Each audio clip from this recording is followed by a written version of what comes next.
Aku ini bisa apa? Aku ini kemampuanku apa? Keistimewaanku apa? Keunikanku apa? Apa yang harus aku lakukan? Nah, ini banyak orang yang merasa tidak mampu menjawab pertanyaan-pertanyaan ini. Teman-teman sering yang mempertanyakan seperti ini. Mengapa Allah menghadirkanku ke dunia ini? Mengapa aku dihadirkan kalau isinya hanya menderita? Mengapa aku dilahirkan kalau hidup hanya isinya sulit saja? Ini sebenarnya bagian dari krisis identitas. Ketika orang mengalami kekecewaan, ketika orang mengalami kegagalan, atau ketika orang gagal memahami dirinya, gagal berefleksi tentang nilai penting dirinya. Mengaji Hening bersama Dr. Fahrudin Faiz. Mari kita simak. Ada satu quotes yang menurut saya menarik tentang memahami diri ini dari Goethe. Ini saya ambil satu saja untuk mungkin merefresh pemahaman kita betapa pentingnya aspek memahami diri. Jadi kata Goethe, one must be something in order to do something. Seseorang harus menjadi sesuatu agar bisa melakukan sesuatu. Nah, ini kan kalau dimaknai secara luas itu ya kita ini harus sesuatu dulu sebelum bisa melakukan sesuatu. Sesuatu dulu itu kan pertama-tama kita harus paham, kita harus kenal kita itu apa, kita itu siapa. Jadi kita bisa menunjuk satu barang, misalnya bantal, itu kan karena kita tahu itu bantal. Kita tahu itu kursi, kita tahu ini laptop, kita tahu itu HP, itu kan karena kita paham tentang kesesuatuan itu. Nah, maka kita juga begitu. Kita juga harus kenal kesesuatuan kita. Kalau manusia mungkin bukan sesuatu, kesiapaan kita. Tujuannya apa kalau kalimatnya Goethe tadi? Agar kita bisa to do something, bisa melakukan sesuatu. Ya kayak tadi misalnya saya contohkan, saya tahu kok kalau ini bantal. Ketika saya tahu bantal kan, terus saya ngerti benar bagaimana barang ini saya manfaatkan. Mungkin untuk alas tidur atau alas duduk, untuk bersandar. Karena aku paham gunanya barang ini. Aku paham karena aku ngerti identitasnya, ngerti statusnya. Nah, itu namanya be something, kita tahu kesesuatuannya. Nah, kita juga begitu. Kita harus kenal diri kita, siapa kita, apa kita. Sehingga kita tahu apa yang harus kita lakukan. Sehingga kita tahu bagaimana kita harus bertindak, berpikir, berperilaku. Inilah sebenarnya quotes ini menegaskan pentingnya kita tahu diri kita, pentingnya kita paham identitas kita. Misalnya sering saya ilustrasikan ya di banyak kajian. Kita mengidentifikasi diri kita sebagai seorang mahasiswa misalnya. Loh, begitu kita paham tentang kemahasiswaan kita, kemudian kan mudah bagi kita selanjutnya untuk apa yang harus saya lakukan, apa yang jangan saya lakukan. Karena aku ini mahasiswa. Oh, aku ini seorang kakak.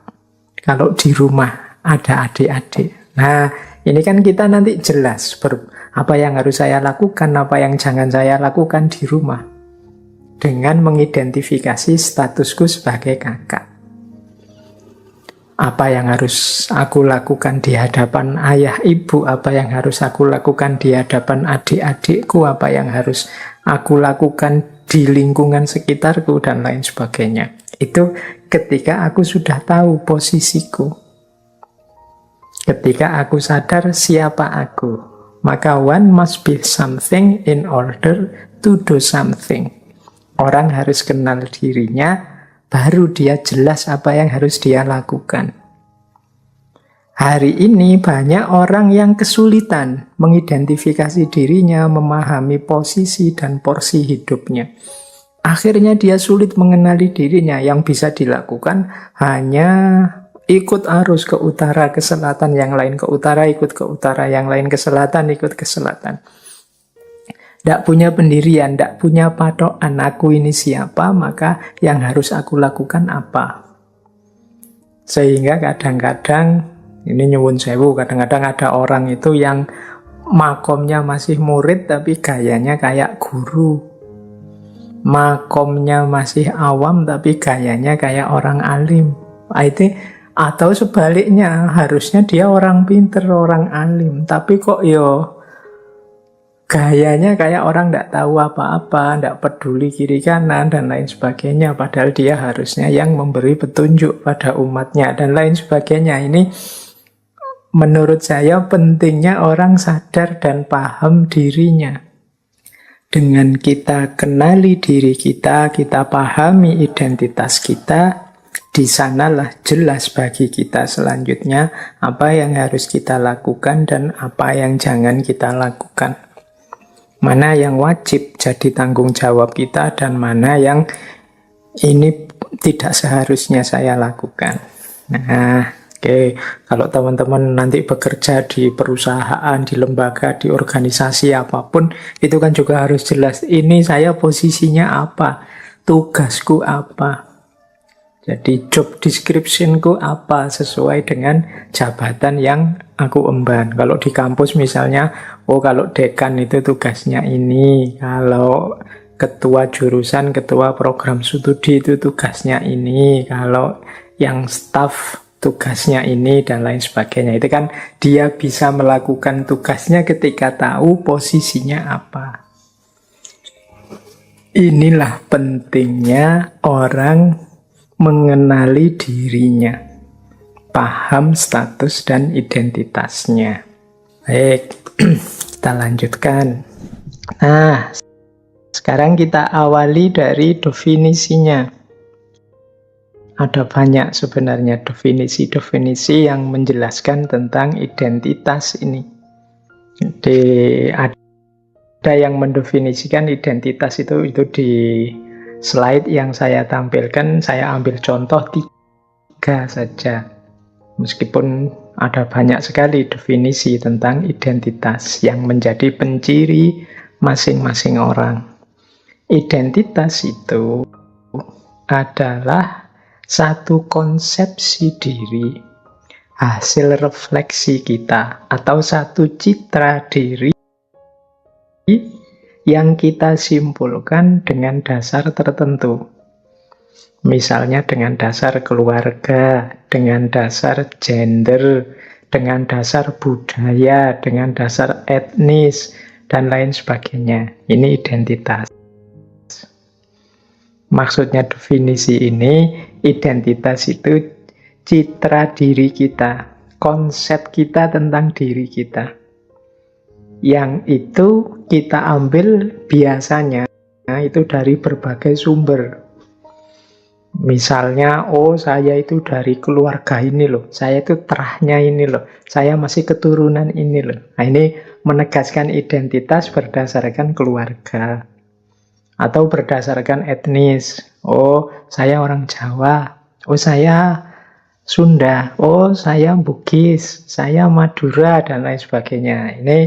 Ini kan konsep diri, citra diri yang kita simpulkan tentang diri kita berdasarkan etnis kita, berdasarkan budaya kita. Ini definisi pertama. Jadi, kalau berdasarkan definisi ini, berarti nanti diri kita ini punya citra sendiri sesuai kesimpulan kita, konsep yang kita buat untuk diri kita. Saya itu Muslim, Indonesia, Jawa. Nah, ini kan konsep kita tentang diri kita.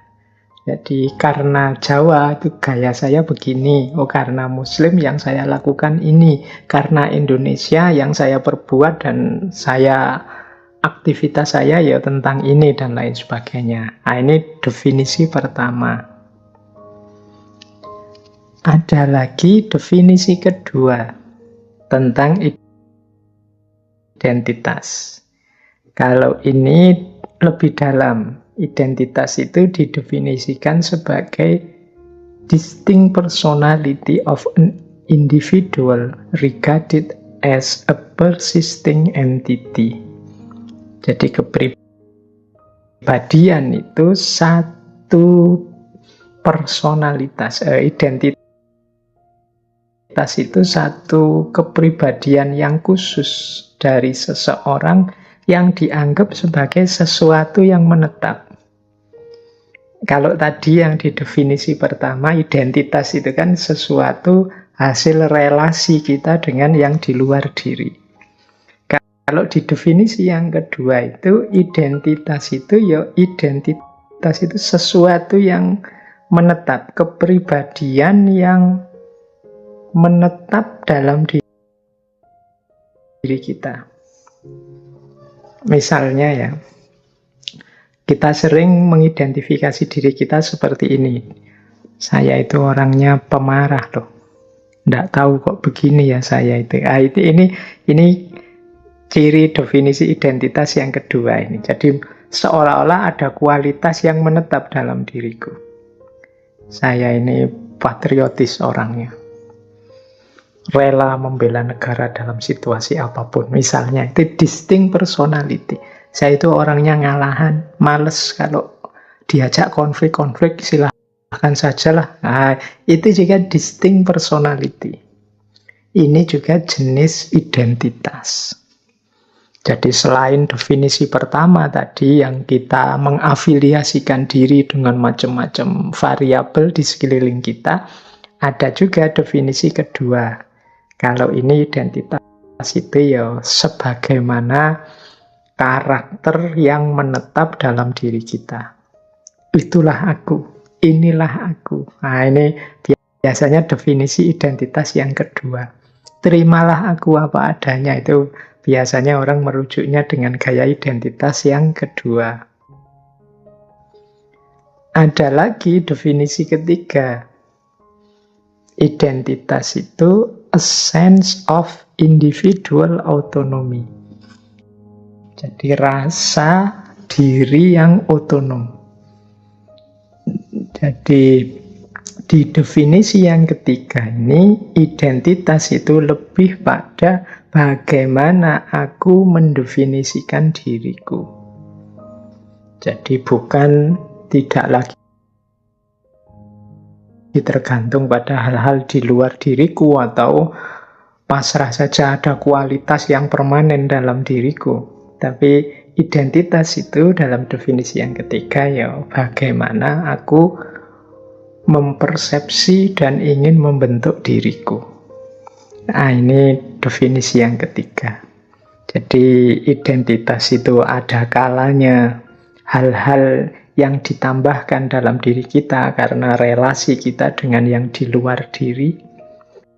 Ada kalanya identitas itu dianggap ya karakter, dianggap sebagai ciri yang khas unik dari diri kita. Ada yang menganggap ya identitas itu adalah cermin dari kebebasan kita untuk membentuk diri kita seperti yang kita inginkan. Jadi ini 3 definisi dari identitas. Yang satu terserah pada hubungan-hubungan di sekeliling kita. Yang kedua harus kita cari karakter-karakter khusus kita. Yang ketiga terserah pada kita seperti apa kita ingin membentuk diri kita. Jadi ini masing-masing nanti ada filosofinya, nanti kita jelaskan di belakang. Paling tidak teman-teman malam hari ini ngerti ya kalau kita bilang identitas itu ada gaya yang pertama, ada gaya yang kedua, ada gaya yang ketiga. Kalau yang ada di KTP itu biasanya ya gaya pertama.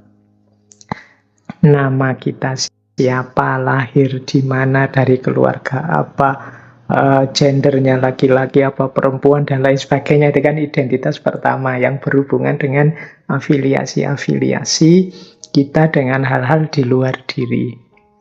Ada yang kedua itu berarti Kalau teman-teman belajar tasawuf, belajar filsafat tentang manusia, sisi batin dan lain-lain, ini membahas karakter identitas yang menetap, sosok sisi manusiawi kita. Ada lagi versi identitas itu ketiga, yaitu bagaimana kita membentuk diri kita, berproses, membentuk dunia ini seperti yang kita inginkan. Nah, itulah nanti jadi penciri kita. Jadi ini 3 tipe definisi tentang identitas. Ya. Nah, menarik, ada teori begini tentang identitas itu. Seseorang akan mampu merumuskan dirinya, menegaskan identitasnya, kalau dia punya 3 hal ini dalam dirinya. Yang pertama self-esteem, yang kedua self-worth, yang ketiga self-opinion. Self-esteem itu kadang-kadang kita terjemahkan sebagai kebanggaan diri. Maksudnya apa sih self-esteem itu? Ya kita ini punya pandangan, punya pemikiran, punya passion tentang diri kita. Jadi orang itu ngerti dirinya. Orang itu bisa memahami dirinya.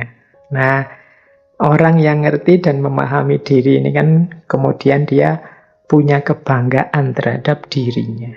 Kebanggaan diri nanti bisa melahirkan self-love, rasa cinta pada dirinya. Ini kita bahas bulan yang lalu. Yang kedua apa? Self-worth. Self-worth itu menilai, menghargai dirinya sendiri. Jadi cara kita menghargai diri, itu namanya self-worth. Yang ketiga self-opinion. Self-opinion itu bagaimana kita menilai diri kita. Jadi kita punya nilai, kita punya judgment. Misalnya, oh saya itu orangnya sebenarnya sabar kok kalau kalian tidak keterlaluan. Saya itu orangnya easy going saja, yuk jalan saja. Ini namanya self-opinion. Jadi punya persepsi tentang diri sendiri, self-opinion, punya nilai penghargaan terhadap diri sendiri, dan punya kebanggaan terhadap diri sendiri.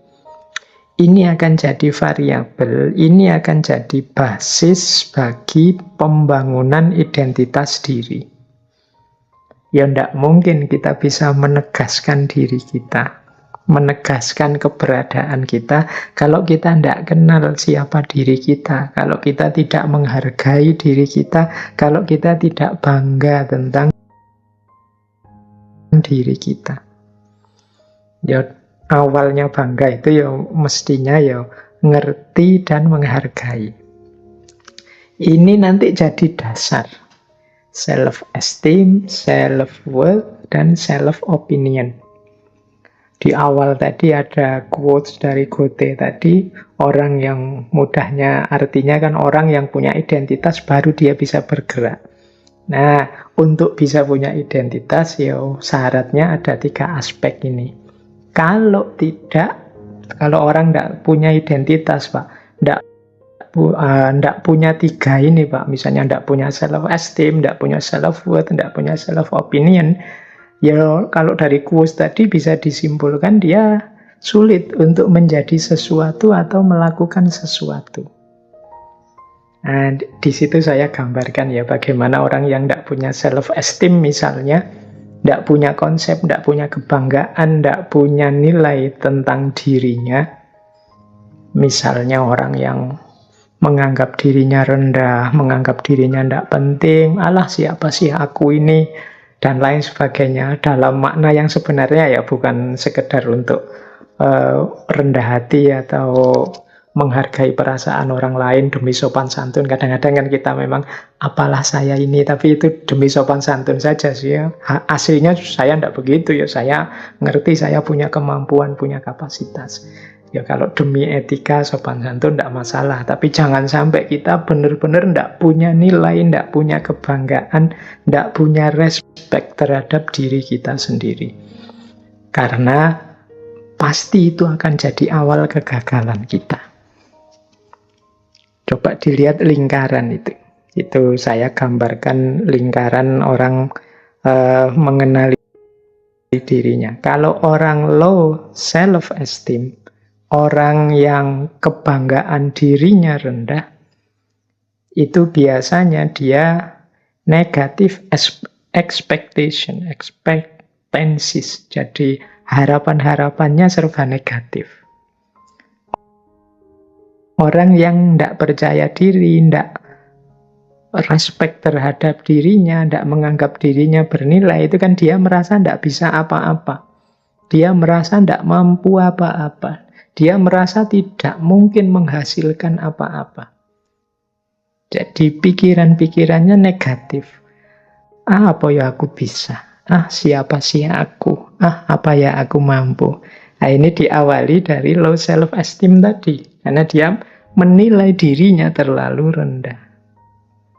Kalau orang pikirannya serba negatif seperti itu, selanjutnya pasti low effort. Low effort itu ya dia malas, tidak akan sungguh-sungguh bekerja, berkarya, melakukan sesuatu. Karena dia punya ketakutan, punya kecemasan yang tinggi tentang dirinya. Karena negatif, ya dia akhirnya cemas. Apa ya aku bisa sukses? Apa ya aku mampu untuk berhasil? Apa ya ada jalan keluar dari masalahku? Orang yang pikirannya seperti ini kan kalau melakukan sesuatu terus jadinya tidak sungguh-sungguh. Dia tidak memberikan yang terbaik dalam hidupnya. Upaya-upayanya tidak maksimal. Akhirnya apa? Ya beneran dia gagal.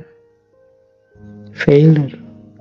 Jadi beneran dia tidak bisa, beneran dia tidak produktif, beneran dia tidak berhasil. Kenapa? Wong dia tidak sungguh-sungguh. Kenapa tadi tidak sungguh-sungguh? Karena pikirannya negatif, serba cemas, serba takut.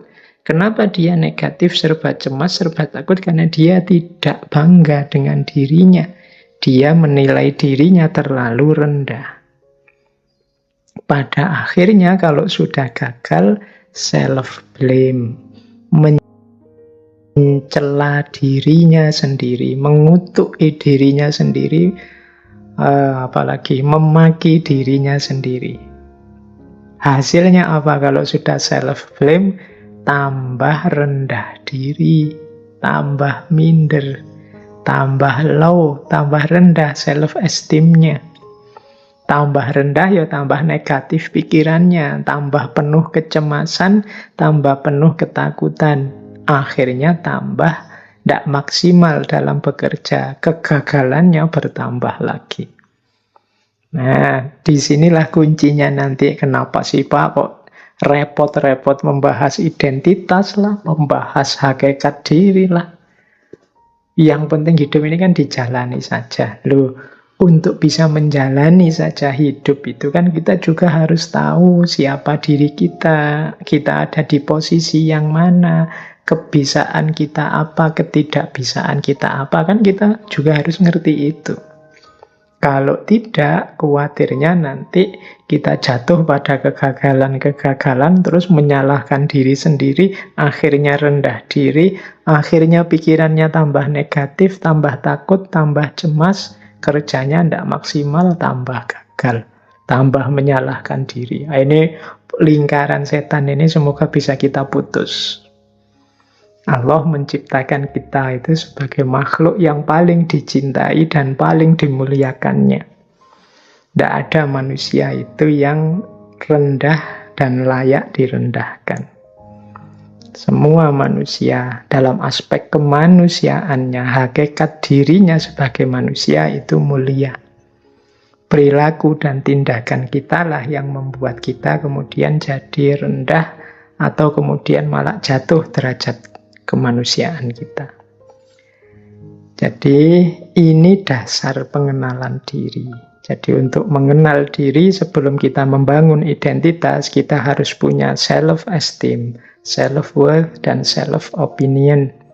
Kebanggaan diri, penghargaan diri, dan nilai pandangan tentang diri sendiri. Oke, ambil nafas sebentar. Yang sudah menyiapkan minum cemilan boleh sambil minum sambil santai.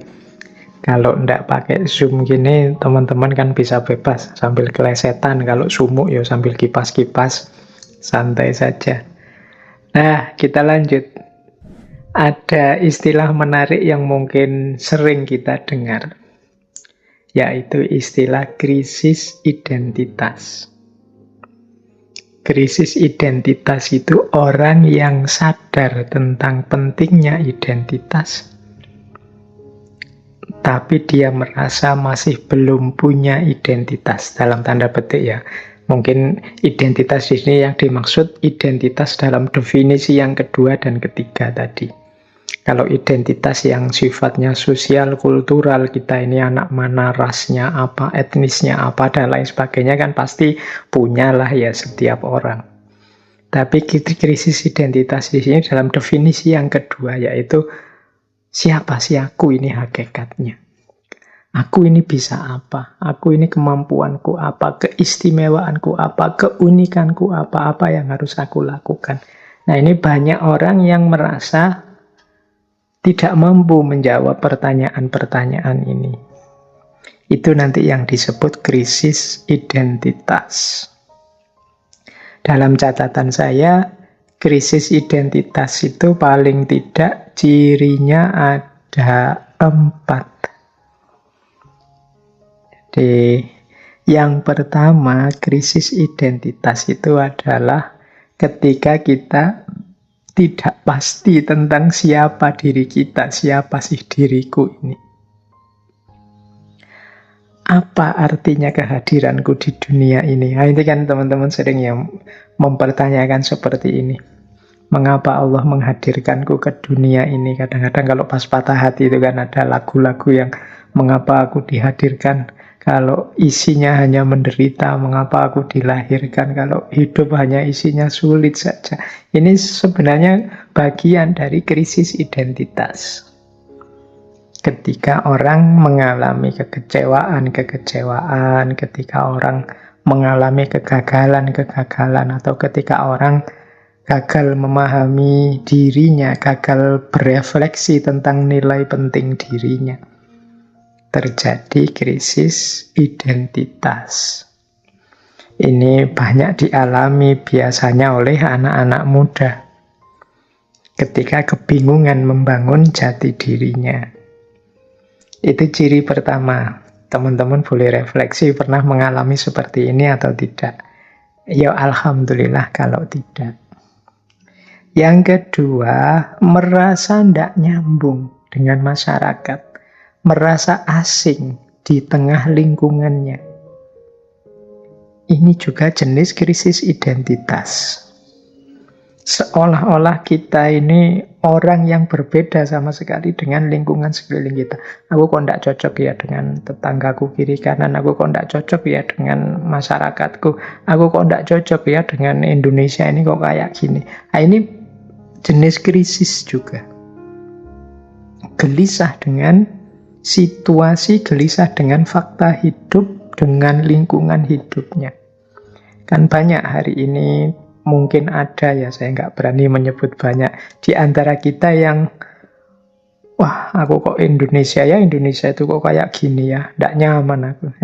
Sulit menerima fakta kenyataan hidup yang harusnya ya mau nggak mau wong kita ini lahir di sini, hidup di sini, tanah dan air kita di sini. Tapi kita merasa tidak nyambung, tidak nyaman, tidak cocok, tidak sesuai. Ini bagian dari krisis identitas. Jadi kita merasa tidak klik, kita merasa asing. Semoga teman-teman yang ngaji filsafat tidak ada yang seperti ini. tidak terhubung dengan lingkungan sekelilingnya. Yang ketiga, orang yang mengalami krisis identitas, di antara cirinya adalah orang yang ingin selalu dihargai dan selalu menuntut untuk diakui keberadaannya. Ini ciri ketiga. Kalau teman-teman misalnya merasa, lu aku kok dicueki terus ya, terus tertantang untuk tampil terus, aku harus muncul, harus dihargai, harus dianggap ada. Nah, ini menunjukkan mungkin teman-teman mengalami krisis identitas. Jadi teman-teman tidak pasti tentang dirinya. Akhirnya untuk memastikan menunggu pengakuan dan penghargaan orang lain. Kita tidak yakin tentang kapasitas kedirian kita. Akhirnya kita menunggu orang lain setuju, orang lain mengakui, orang lain menghargai diri kita. Nah, kalau hari ini mungkin di antara kita yang menunggu merasa berharga. Misalnya kalau sudah posting di medsos, terus wah yang like banyak sekali, followerku banyak sekali, yang subscribe banyak sekali. Ya, terus kita baru, wah berarti aku ini eksis ya, aku ini ada, aku ini dihargai. Dan kita ingin terus seperti itu untuk menegaskan bahwa kita ini selalu ada dan selalu dihargai. Ini ada kalanya merupakan ciri orang yang sedang krisis identitas. Dia belum mantap dengan konsep dirinya. Dia membutuhkan pengakuan, membutuhkan penghargaan yang lain tentang keberadaan dan keunikan dirinya. Nah, ini ciri yang ketiga dari krisis identitas. Ciri yang keempat, ini lanjutannya yang tadi, nomor 3 sebenarnya. Kalau yang ketiga tadi kan selalu menuntut untuk diakui dan dihargai. Yang nomor 4 ini orang yang selalu merasa dirinya sangat penting. Menganggap dirinya itu sangat penting. Masyarakat, lingkungan, keluarga, teman-teman, dan lain sebagainya di sekelilingnya itu hadir hanya dalam rangka menegaskan dirinya penting. Dia menganggap dunia itu seolah-olah berputar di sekeliling dirinya saja.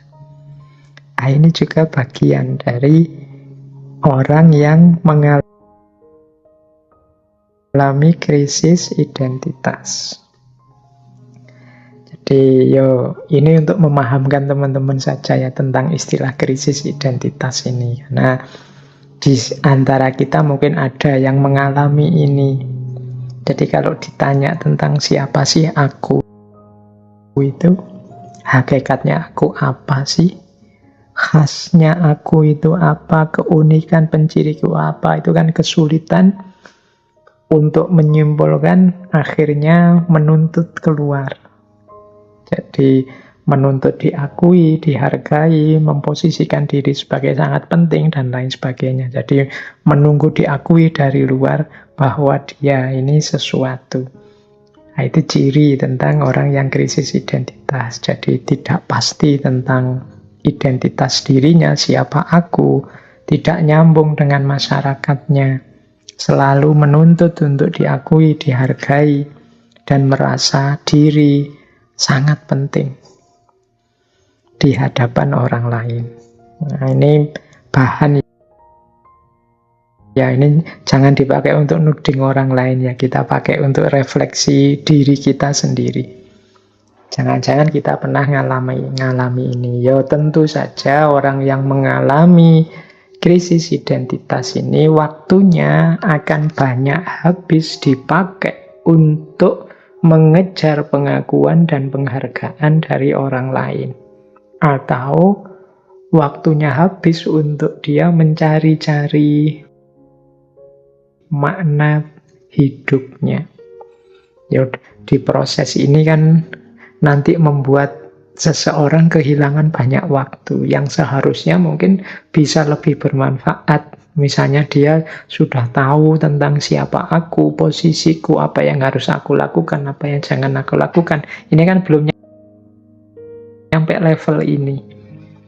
Di tahap krisis identitas ini orang kebingungan tentang siapa dirinya. Terima kasih sudah menyimak. Semoga channel Mengaji Hening bersama Dr. Fahrudin Faiz selalu bisa memberikan ilmu, motivasi, dan kebermanfaatan. Salam sehat dan bahagia.